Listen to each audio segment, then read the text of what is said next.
Hello বন্ধুরা, আমি গুলশান। কেমন আছেন সবাই?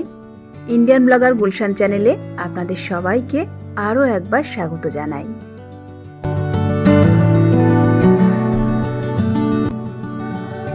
আজকে হচ্ছে রবিবার, ছুটির দিন, তো সেজন্য একটু দেরি করে ঘুম থেকে উঠেছি আর তারপর সব কাজ গুছিয়ে নিলাম। আর এখন চলে এসেছি কিচেনে সকালবেলার ব্রেকফাস্ট বানাবো বলে। এমনিতে রাতের বেলা আমি কিচেনটাকে পরিষ্কার করে রাখি, তবুও সকালবেলা আবার একবার একটু মুছে পরিষ্কার করে নিই, এতে করে রান্না করতে ভালো লাগে।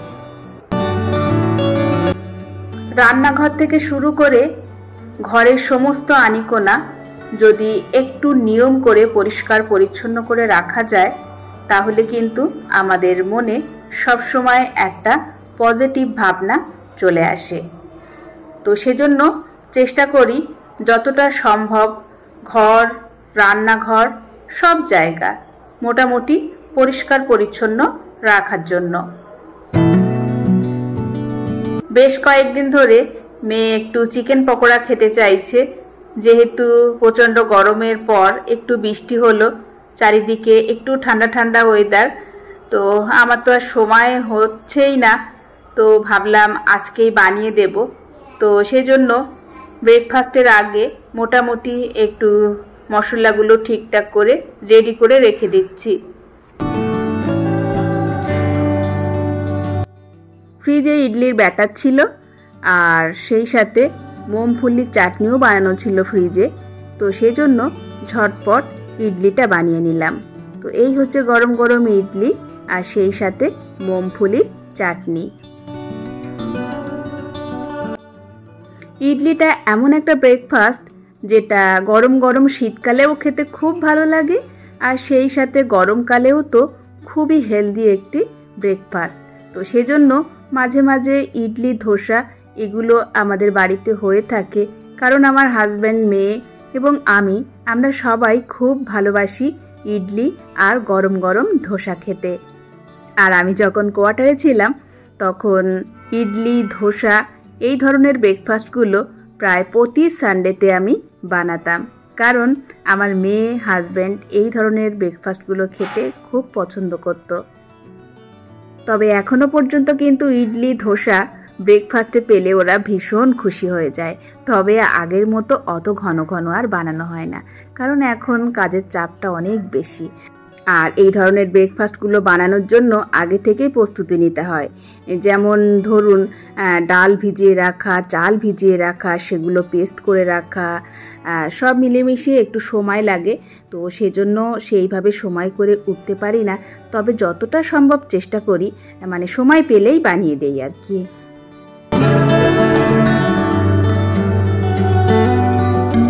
আর ভিডিও করছি বলে আমার মেয়ের মুখটা কিন্তু একটু অন্যরকম লাগছে, তবে ব্রেকফাস্টে ইডলি পেয়ে কিন্তু খুব খুশি। যাই হোক, চলুন এখন আপনাদের সাথে আরও একটা দারুণ রান্না শেয়ার করি। তো এখানে আমি কিছুটা চিকেন কিমা নিয়েছি, ফ্রিজেই রাখা ছিল, আগের দিন বানানো ছিল। তো মোটামুটি আমি প্রায় 1.5 কাপ পরিমাণ চিকেন কিমা নিয়েছি, কুচানো পেঁয়াজ নিয়েছি, বেশ কিছুটা ধনিয়া পাতা নিয়ে নিলাম। এবার স্বাদ মতো লবণ, একটু হলুদের গুঁড়ো, লঙ্কার গুঁড়ো, আর ভালোভাবে যাতে বাইন্ডিং হয় তার জন্য আমি এখানে 2টো ব্রেড দিয়ে দিলাম। ব্রেডগুলো কিন্তু একটু জলে ভিজিয়ে পানিটা চেপে ফেলে দিয়েছি। আর কিছুটা পেঁয়াজ ভাজি নিলাম, মানে এখানে কিছুটা বেরেস্তা নিয়ে নিলাম। বেরেস্তাটা দিলে খুব সুন্দর একটা গন্ধ আসে, খেতে খুব ভালো লাগে, বেশ একটা শাহি ফ্লেভার আসে। এবার সব কিছু একসাথে ভালো করে এভাবে মিশিয়ে নিতে হবে। চাইলে কিন্তু এটা বানিয়ে ফ্রিজে রেখে দেওয়া যায়, ডিপ ফ্রিজে ফ্রোজেন করে। মাঝে মাঝে যখন ইচ্ছে হয় 2-1টা ভেজে চায়ের সাথে পরিবেশন করা যায়। তো সব কিছু একসাথে বেশ ভালো করে মিশিয়ে নিলাম। এখন হাতে একটু তেল মাখিয়ে নিলাম, যাতে হাতে লেগে না যায়। এবার গোল গোল শেপ দিয়ে নিচ্ছি। আর যেহেতু ব্রেড দেওয়া আছে তাই বেশ আঠালো একটা ডো হয়েছে, তো সেজন্য যে কোনো শেপেই কিন্তু এগুলো বানিয়ে নেওয়া যায়। তো এভাবে আমি গোল শেপে বানিয়ে নিচ্ছি, কারণ মেয়ে গোল শেপটা খেতে বেশি পছন্দ করে।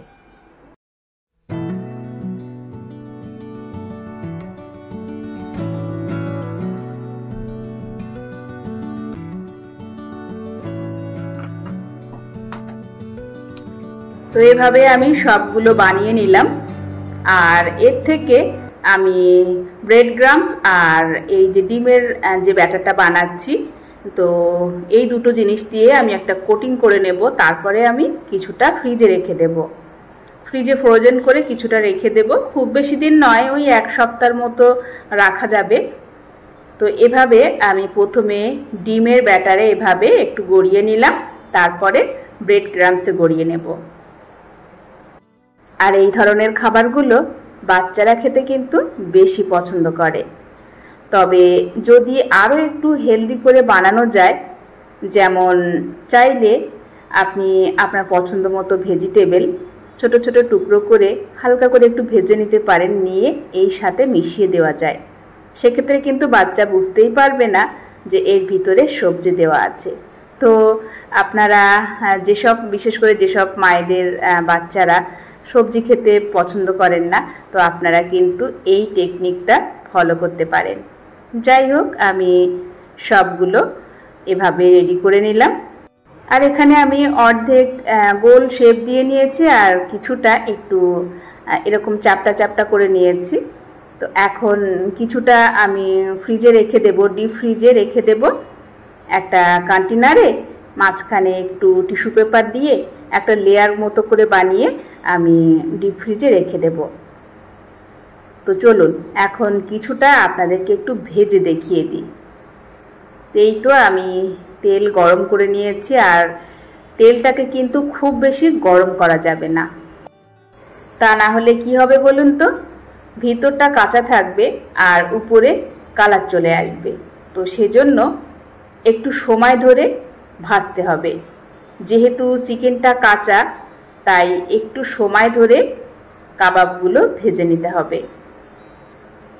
তো আমি তেলটা একটু গরম হয়েছে, এখন আমি কাবাবগুলো উল্টে দিয়ে দিলাম। এভাবে উল্টিয়ে পাল্টিয়ে একটু সময় ধরে সুন্দর করে মুচমুচে করে ভেজে নিতে হবে।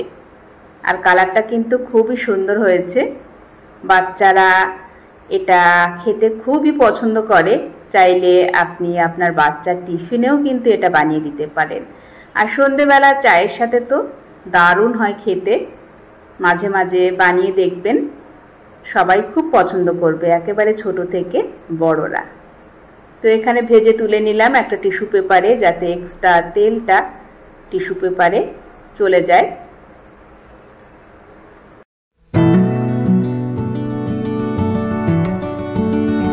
আর এই খাবারগুলো দেখে আমার মেয়ে যে কি খুশি হয়েছিল কি আর বলবো আপনাদের। যাই হোক, বাজার থেকে একটু বেশি করে আদা নিয়ে এসেছি। আর যে গরম পড়েছে, লেবু নিয়ে আসতে বলেছিলাম, তো কয়েকটা লেবুও নিয়ে এসেছি। লেবুর অনেক দাম, এখন একটা একটা লেবু আমাদের এখানে 10 টাকা করে পিস। যাই হোক, কটা লেবু নিয়ে এসেছে।